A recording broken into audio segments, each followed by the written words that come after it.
Now, of course, the big thing that WWE blew with your whole situation was you had a feud with Kurt Angle. It's been, I don't know what, 15 years now. People still talk about it. That could have actually developed into a pro wrestling feud. But could you tell us about that day and what exactly happened with that situation where I guess you put a Kimura on Kurt Angle? Yeah, and Kurt's still pissed off. I tried to take him out to lunch. Really? Poor guy. I was going to talk smack the whole time. He said, no way. I even told him I'd buy lunch. So at the end of the day, I'd take him to the strip club next to where he met his wife. Oh, oh, smack. Right. Say that out loud. He's all Well, American. he is released now. I don't know if you know this. He just got released, so you might be able to finally get that match on the independent scene. You know what? Here's the thing. If Kurt hears about this, he knows my number. If he doesn't, there's multiple people he can reach out to get it. And I would love to have that with him. I think something like that could be a huge, let's just get President Trump involved with that one too. Let's have a little bit of fun with this, we'll get some big media on this. We'll do it for Corona. There you go. So, so that day was crazy. Sprints, eating food, eating pasta, drinking milk, more liners, and then out to the ring and up down competition. The difference was in me and how I trained is I trained smart. Everybody else just trained hard. I trained smart and hard, and everybody else trained hard. I trained for the longevity. So I was not only doing 2, 3, 4 hours of promos a day, I was doing the right cardio, the right eating, even though we were living in a hotel. I wasn't partying, drinking, and going out late. I was getting my sleep. I was stretching right. So I was really doing everything properly. Definitely because I learned a lot of that from Frank Shamrock and Javier Mendez of how to train properly as an athlete. But I trained for an endurance athlete too. Like MMA is 15, 20, 25 minutes, we're training. So going into the ring with Kurt that day, one of my coaches, Danny Shade, was a runner-up to him in the Olympics. I think he lost by a couple points. So I knew that Kurt couldn't be that much better than him because those guys are all at the top. You win by a couple points on a day. It's either, all the guys are that good. It just depends on if you get the move and if you can pull it off. So Danny used to whoop me, but I knew that if I was out there doing MMA, I would do really well because he's not an MMA. It's a different sport, it's like motorcycle riding versus car. It's like motorcycle racing versus car driving. It might be the same concept of an engine and tires and everything else, but it's a whole different framework.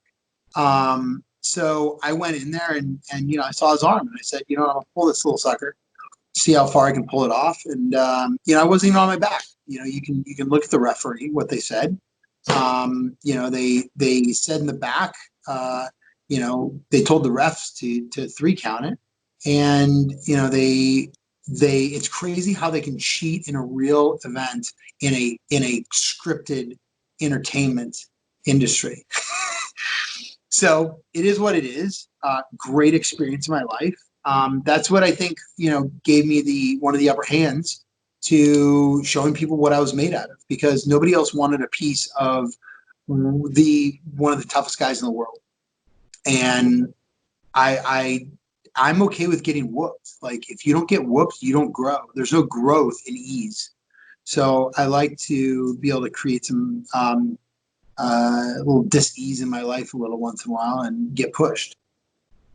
What was the reaction in the back when you got to the back? Did the trainers tell you anything, or the agents? Right off the bat, from what I remember, they were like they didn't know what to do. They didn't know what happened, I think, till Thursday till it aired. I think that's really when they realized what happened. And then it was like, oh crap. Because I don't think they really understood the whole entire thing from what I heard and what I saw. And then it blew up. And then, next week I'm getting signs in the stands, and people are cheering for me, and so it was a whole different thing. And I heard you say Kurt pretty much didn't talk to you again other than congratulating you after you won. Correct. I don't even So think I saw him again backstage. I think he was scared of me the whole time that I would take his other arm and do it. is it true at one point Dana White contacted you about trying to do the Angle match with you and Angle in MMA? Um,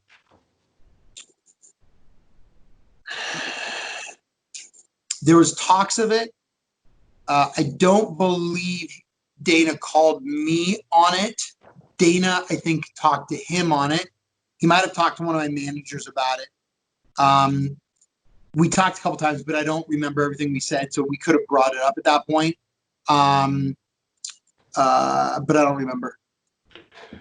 At that point in time, it's unlikely Kurt probably could have been licensed, I guess, as well, with all his injuries and whatever he had in his body, I guess, to keep going in wrestling. Yeah, I don't think you can't be on pain pills and you can't be on anything else when you're fighting in the UFC. So they're pretty strict about it. I mean, I've done multiple WADA testing, World Anti-Doping Agency drug tests, and I've passed every single one of them. Kurt, you're one of the toughest humans in the world. I get it.